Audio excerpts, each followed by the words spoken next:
Okay, so I want to real quickly explain compositions for y'all. So I'm going to do f of g of x and g of f of x. Okay, and I have my functions written up here.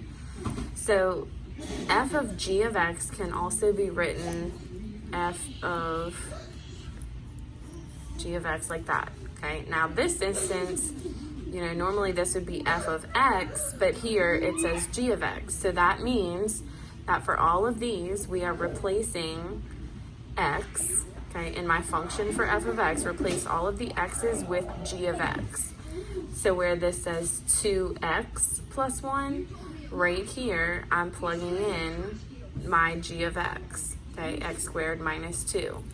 So instead of 2x plus 1, which is f of x, I have f of g of x.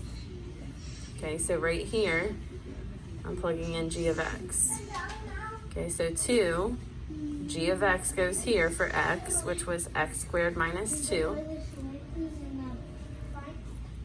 And then you just finish your function for f of x plus 1.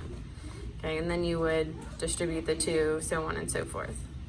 Okay, now you can do the same thing with g of f of x. So that is g of f of x. Okay, so instead of g of x, you have g of f of x. That means that anything or anywhere you have an x, okay, in your g of x function, you're plugging in f of x. Okay, so if this is g of x, x squared minus 2, wherever I have an x, I'm plugging in f of x. Okay, so g of f of x,